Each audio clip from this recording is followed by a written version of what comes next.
상당한 수의 역사학자들이 교과서에 자유민주주의라는 이름을 반드시 써야 된다고 하니까 반발해가지고 뭐 사퇴하고 이런 짓을 하고 있어요. 자유민주주의라고 헌법에 나와 있습니다. 제4조에 나와 있죠. 대한민국은 통일정책을 추진하되 자유민주적 기본질서에 입각한 통일정책을 수립하고 추진하여야 한다. 왜 여기에 자유민주적 기본질서라고 분명히 밝혔느냐 하면은 북한도 민주주의라고 하니까 민노당도 민중민주주의를 앞세우니까 이런 것들하고 구별해가지고 대한민국이 지향하는 것은 자유민주주의다 하는 것을 구체적으로 밝히기 위해서 한 거예요. 그런데 일부 학자들이, 그 학자들이 좀 좌경학자들입니다. 대한민국이 자유민주주의라는 것을 교과서에서 분명히 밝혀야 된다고 교과서 집필 지침을 만드니까 거기에 반대해가지고 사표를 냈어요. 그러면서 사회민주주의도 있잖아. 물론 사회민주주의 있죠. 그러나 사회민주주의는 자유민주주의에 들어갑니다. 그건 걱정 안 해도 돼요. 민중민주주의, 인민민주주의 이런 게 가짜 민주주의니까 그거하고 구별해가지고 자유민주주의라고 해야 된다 하는 것에 불만을 품는 것은 대한민국이 자유민주주의를 내세우는 것이 싫다는 거죠. 이런 짓이 학자라는 직업을 가진 인간 집단에 의해서 이루어지고 있다. 그런 점에서 한국은 이게 내전으로 갈 가능성을 상당히 가지고 있는 나라입니다. 한국은 겉으로 보면은 번들한데 속으로 보면은 이게 여러 부분에서 썩어 문드러지는 부분이 많기 때문에 한국이 내전적 상황으로 가지 않으려면은 국민들이 정신을 차리고 이 반역자들과 부패 분자들을 공직에 뽑아주지 않아야 되는데 속아 넘어가니까 어떻게 될지 몰라요. 그렇다고 한국의 자유민주주의, 반공자유민주주의, 시장경제, 법치주의, 사유재산제도 이런 것을 파괴하는 사람들을 용납하고 가만히 앉아있을 체제도 아니에요.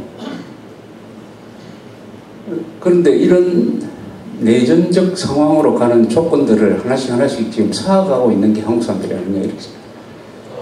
그것을 막을 방법이 한 분 있었어요. 이명박 정부가 2008년에 들어섰을 때 그때는 호미로 막아도 돼요. 호미로 막을 것을 가래로도 못 막는다는 속담이 있습니다. 가래는 삽이죠, 삽.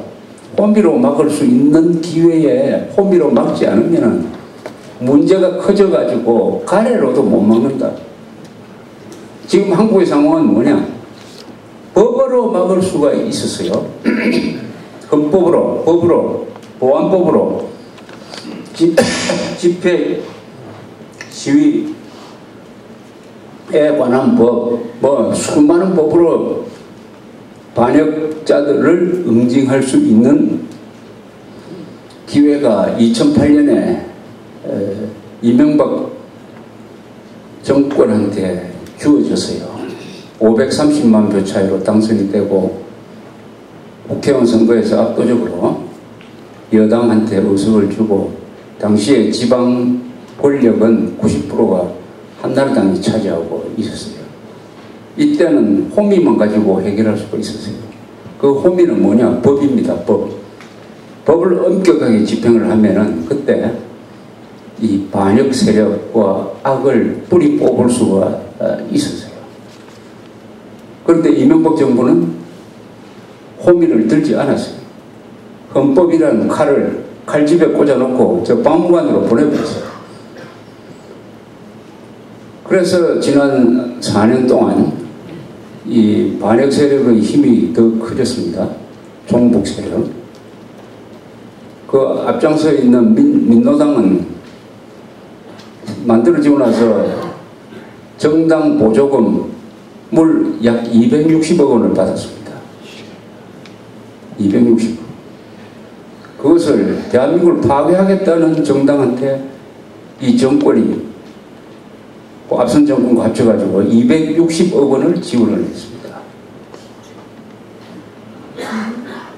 미국이 냉전시대 때 미국 공산당한테, 미국에도 공산당이 있습니다. 미국 공산당한테 국민 세금을 지원해가지고 그 공산당이 미국의 상하원에 수십석의 의석을 차지하고 계속 소련 편을 드는 정치를 했더라면은 미국이 동서냉전에서 이길 수 있었겠습니까?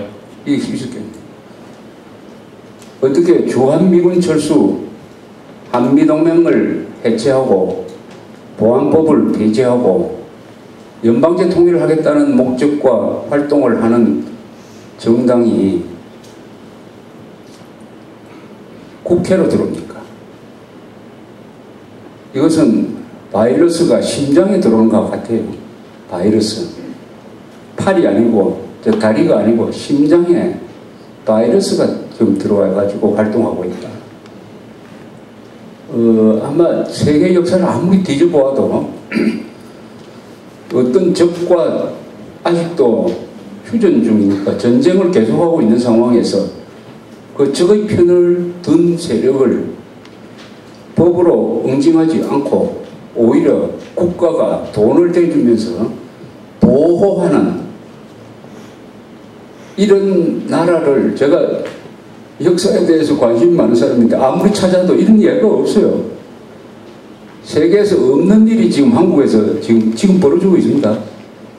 세계에서 있어 본 적이 없는 거예요. 있어 본 적이 없어요. 있어 본 적이 없습니다. 이게 한국에서 지금 벌어지고 있어요. 국가가 국민 세금으로 이적 세력을 적극적으로 지원하고 있다. 적극적으로 지원하고 있다. 그럼 이건 어떤 식으로 해결돼야 되느냐? 이명박 정권이 호미로 해결할 수 있는 것을 하지 않는 바람에 이제는 가래로서도 해결될지 안 될지 모르겠다. 즉 법으로서 해결할 수 있을 때 안 했기 때문에 이제는 피를 흘려서도 해결될지 안 될지 모르겠다. 피를 부르는 사태로 한국이 그 조건을 하나씩 지금 충족시키는 조건으로 가고 있는 것입니다. 피를 부르는. 그러면 민노당이 선거를 통해서 국회를 장악하고 대통령이 되는 것을 우리 대한민국 헌법 체계가 두고 볼 수 있느냐? 그걸 그냥 볼 수 있느냐? 볼 수 없으면 어떻게 되느냐? 그 다음 상황이 뭐냐? 그런 점에서 내년은 피를 보는 해가 될지도 모르겠다는 생각이 들어요. 또는 피를 보는 상황을 결정적으로 만드는 상황이 될지도 모르겠다.